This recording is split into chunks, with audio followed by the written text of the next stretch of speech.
તો રાખી દો એટલે અંદર ન જાય પાછી.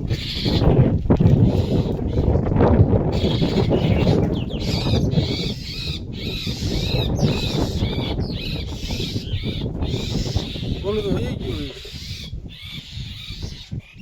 ચાકા મેં દૂર કરતો ચારીમાં થઈ હાથમાં ખુલ્લી રહી જશે ને.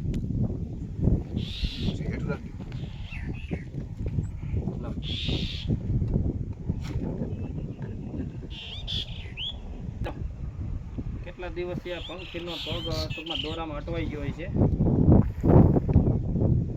આપણે જોયા મોટાભાગના દોરા છે ને યુરિયાની થેલીના હોય છે.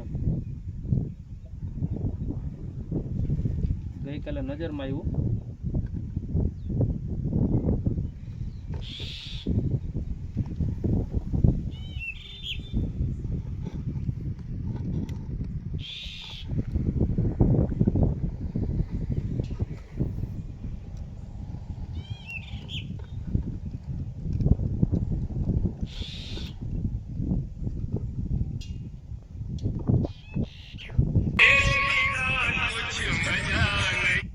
હા બોલ બોલ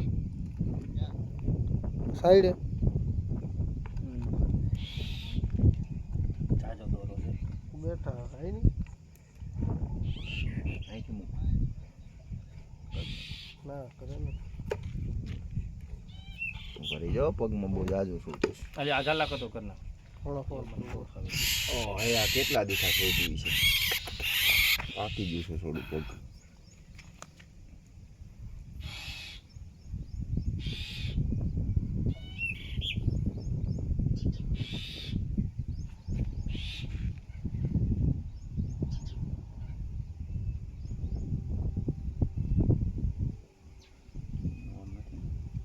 યુરિયાનું જ લાગે છે.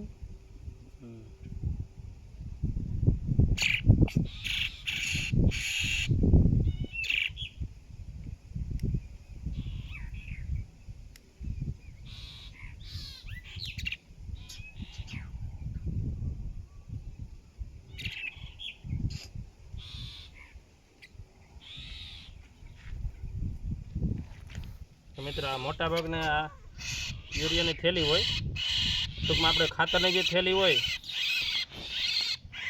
એની ટૂંકમાં દોરા આપણે જ્યાં ત્યાં ફેંકી દેતા હોય ત્યાં ખાતર એનું જ આ પરિણામ છે.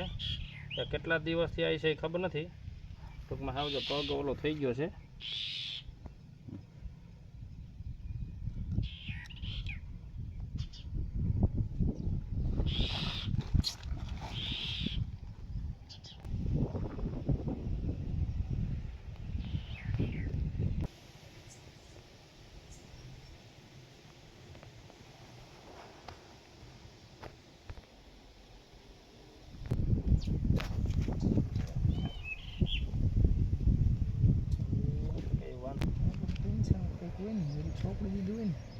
હવે સ્પ્રે જો મિત્રો કેટલો દોરો અટવાઈ ગયો હતો. ખરેખર આપણે કોઈ પણ ખાતરની થેલી શેઢે પારે નાખતા પહેલાં ટૂંકમાં એને વિચાર કરો છે ખીચામાં નાખીને એને સળગાવી દેવી જોઈએ. મને તો ખબર નથી. ગઈકાલે મેં નજરમાં આવ્યું ટૂંકમાં ત્યારે જોયું કેટલા દિવસથી આ પંખી ટૂંકમાં હેરાન થતું હતું એમ. એટલે ખરેખર આપણે ખાતરના દોરાની થેલી જ્યારે ટૂંકમાં કોઈ પણ ખાતરનો થેલો હોય શેઢે પારે નાખતા પહેલાં આ વસ્તુને સતત યાદ રાખવી જેમ કે પંખી એની પર ચાલે એટલે હું તો એને પગની અંદર અટવાઈ જાય કારણ કે એની ચાંસ એવી ન હોય કે દોરો કાપી શકે એમ. આ કેટલા દિવસથી આની અંદર ટૂંકમાં દોરો આમ પગ કપાઈ ગયા જેવું થઈ ગયું હતું. એટલે ખરેખર કેટલા દિવસથી હેરાન થતું ખબર નથી. ગઈકાલે સાંજે ખબર પડી પણ અહીંયા સીડી નહોતી એટલે આજે સવારની અંદર આવીને જ્યાં કર્યું.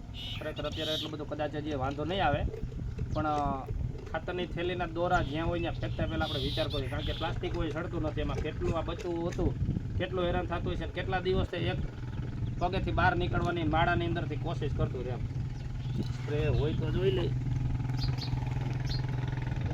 સ્પ્રે શેનો છે ખબર નથી પણ હોય તો ભલે. નહીંતર મેડિકલેથી એક સ્પ્રે આનો જે દુખાવાનો કે ટૂંકમાં મટવાનો સ્પ્રે હોય એ લઈ આવીને અને પછી આપણે એને છૂટો કરશું.